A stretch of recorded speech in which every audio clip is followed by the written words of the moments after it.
মধ্যপ্রাচ্য জুড়ে চলছে তৃতীয় বিশ্বযুদ্ধ, আর এ যুদ্ধে দখলদার ইহুদিবাদী ইসরায়েল ও যুক্তরাষ্ট্রের যৌথ হামলার শিকার ইরান। আমাদের হাতে এসেছে এ যুদ্ধের গুরুত্বপূর্ণ আপডেট আন্তর্জাতিক সংবাদের শিরোনাম। শুরুতেই থাকছে মার্কিন ও অবরোধকে উপেক্ষা করে এবার হরমুজ পার হলো রাশিয়ার জাহাজ। আরও জানাবো উত্তর কোরিয়ার পারমাণবিক অস্ত্র নিয়ে ভীত দক্ষিণ কোরিয়া। এদিকে হরমুজ প্রণালী খুলে দিতে যুক্তরাষ্ট্রকে ইরানের নতুন প্রস্তাব। সব শেষে জানিয়ে দিব যুক্তরাষ্ট্র আর অন্য দেশের উপর হুকুম চালানোর মতো অবস্থায় নেই জানালো ইরান।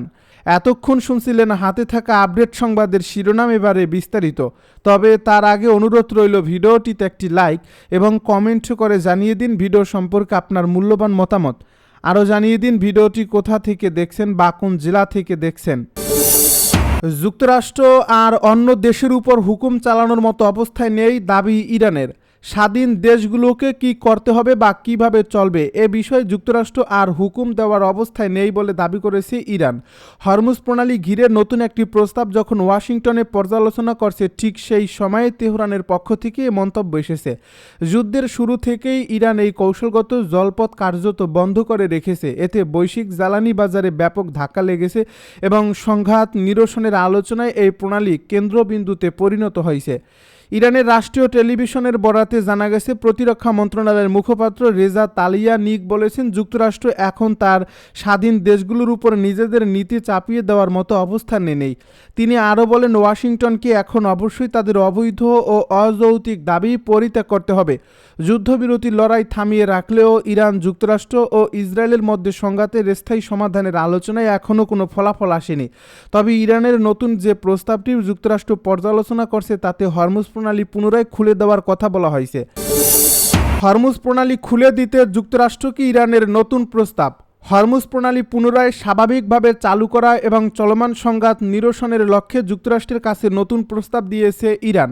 পাকিস্তানি মধ্যস্থতাকারীদের মাধ্যমে এই প্রস্তাব পাঠানো হয়েছে বলে জানিয়েছে আন্তর্জাতিক গণমাধ্যম। রবিবার মার্কিন সংবাদ মাধ্যম অ্যাক্সিওসের এক প্রতিবেদনে এই তথ্য জানানো হয়। এই প্রতিবেদনটি যুক্তরাষ্ট্রের এক কর্মকর্তা ও সংশ্লিষ্ট দুই সূত্রের বরাতে প্রকাশ করা হয়েছে। এ প্রস্তাবে যুদ্ধবিরতি ও উত্তেজনা প্রশমনের পাশাপাশি পারমাণবিক আলোচনার পরবর্তী ধাপ আপাতত স্থগিত রাখার বিষয়েও উল্লেখ রয়েছে বলে জানা গেছে। এদিকে ইরানের প্রেসিডেন্ট মাসুদ পেজেশকিয়ান বলেছেন, চাপ বা হুমকির মাধ্যমে যুক্তরাষ্ট্র ইরানকে আলোচনার টেবিলে আনতে পারবে না। পাকিস্তানের প্রধানমন্ত্রী শেহবাজ শরীফের সঙ্গে টেলিফোন আলাপে তিনি জানান, যুক্তরাষ্ট্রের বর্তমান নীতি ও ওয়াশিংটন তেহরান অবস্থার সম্পর্কে আরও দুর্বল করেছে এবং সংলাপের পথ জটিল করছে।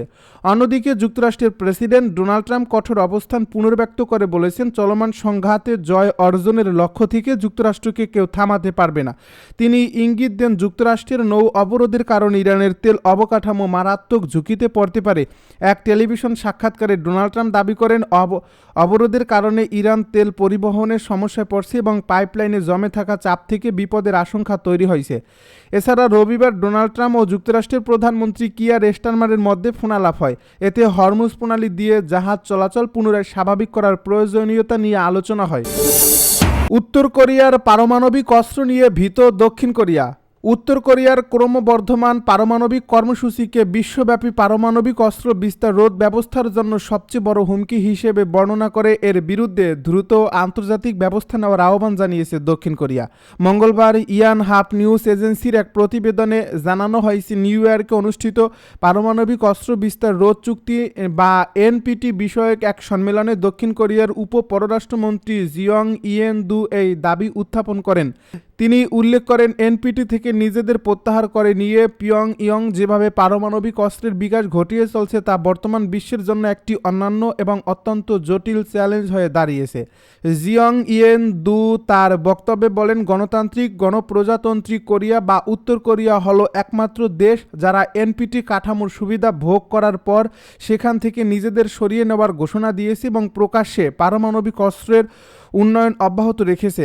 এই আচরণ বিশ্বজুড়ে অস্ত্র বিস্তার রোধে গৃহীত নীতিমালার উপর বড় ধরনের আঘাত বলে তিনি মন্তব্য করেন। পিয়ংইয়ংয়ের এই একঘেয়েমি মোকাবেলায় আন্তর্জাতিক সম্প্রদায়কে ঐক্যবদ্ধ হওয়ার আহ্বান জানিয়ে তিনি বলেন, উত্তর কোরিয়াকে এই স্পষ্ট বার্তা দেওয়া উচিত যে তাদের জাতীয় নিরাপত্তা এবং অর্থনৈতিক সমৃদ্ধি কেবল এই চুক্তির কাঠামোতে ফিরে আসার উপরই নির্ভর করছে। পারমাণবিক উত্তেজনার এই প্রেক্ষাপটে উত্তর কোরিয়ার সঙ্গে রাশিয়ার ক্রমবর্ধমান সামরিক সহযোগিতার বিষয়েও গভীর উদ্বেগ প্রকাশ করছে দক্ষিণ কোরিয়া।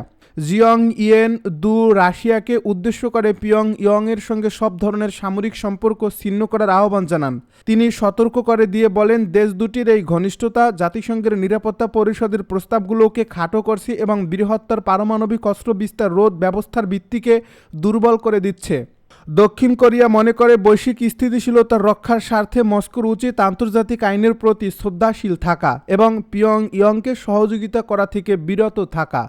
উল্লেখ্য, 1970 সাল থেকে কার্যকর হওয়া এনপিটি চুক্তিটি বিশ্বে পারমাণবিক অস্ত্রের বিস্তার রোধ এবং শান্তিপূর্ণ কাজে পারমাণবিক শক্তির ব্যবহারের প্রসারে প্রধান আন্তর্জাতিক দলিল হিসেবে বিবেচিত হয়। প্রতি 5 বছর অন্তর এই চুক্তির কার্যকারিতা ও দেশগুলোর প্রতিশ্রুতি পালনের বিষয়টি পর্যালোচনা করতে আন্তর্জাতিক সম্মেলন আয়োজন করা হয়। এবারের এই সম্মেলনে দক্ষিণ কোরিয়ার এই জোরালো অবস্থান উত্তর কোরিয়া ইস্যুতে বিশ্ব রাজনীতির নতুন মেরুকরণের ইঙ্গিত দিচ্ছে। পিয়ংইয়ংয়ের পারমাণবিক অভিলাষ নিয়ন্ত্রণ করা না গেলে এশীয় অঞ্চলে এক ভয়াবহ সামরিক অস্থিরতা তৈরি হতে পারে বলে আশঙ্কা করেছেন কূটনৈতিক পর্যবেক্ষকেরা। মার্কিন অবরোধ উপেক্ষা করে এবার হরমুজ পার হলো রাশিয়ার জাহাজ। ইরান ও যুক্তরাষ্ট্রের মধ্যকার চলমান যুদ্ধের কারণে অবরুদ্ধ থাকা বিশ্বের অন্যতম গুরুত্বপূর্ণ নৌপথ হরমুজ প্রণালী পাড়ি দিয়েছে রাশিয়ার আলোচিত সুপার ইয়াট নট। প্রায় 465 ফুট দৈর্ঘ্য এবং $50 কোটি বেশি মূল্যের এই বিলাসবহুল জাহাজটি রাশিয়ার উপর নিষেধাজ্ঞা থাকা ধনকুবের আলেক্সি মোরদাসোভের মালিকানাধীন বলে ধারণা করা হচ্ছে।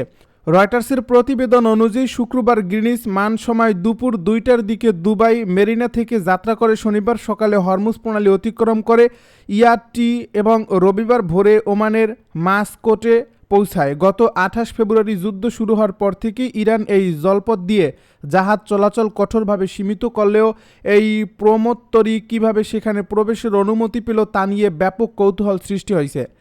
শিপিং ডেটা প্ল্যাটফর্ম মেরিন ট্রাফিকের তথ্য বিশ্লেষণ করে দেখা গেছে বর্তমানে পারস্য উপসাগরে প্রবেশমুখে অবস্থিত এই গুরুত্বপূর্ণ জলপথটি দিয়ে দৈনিক মাত্র হাতে গোনা কয়েকটি বাণিজ্যিক জাহাজ চলাচল করছে। ইরান যুদ্ধের আগে যেখানে প্রতিদিন গড়ে 125 থেকে 140টি জাহাজ এই পথ ব্যবহার করত, তখন সেখানে যাতায়াতকারী জাহাজের সংখ্যা নগণ্য।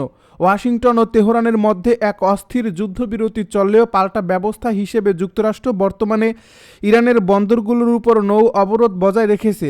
এমন এক অবরুদ্ধ পরিস্থিতিতে রাশিয়ার একটি বিশাল প্রমোত্তরীর নির্বিঘ্ন যাতায়াত মূলত ইরান ও রাশিয়ার মধ্যকার গভীর কৌশলগত মৈত্রীর বহিঃপ্রকাশ হিসেবে দেখা হচ্ছে। বিশেষ করে 2025 সালে স্বাক্ষরিত একটি চুক্তির মাধ্যমে দেশ দুটি নিরাপত্তা ও গোয়েন্দা সহযোগিতার ক্ষেত্র আরও শক্তিশালী করেছে।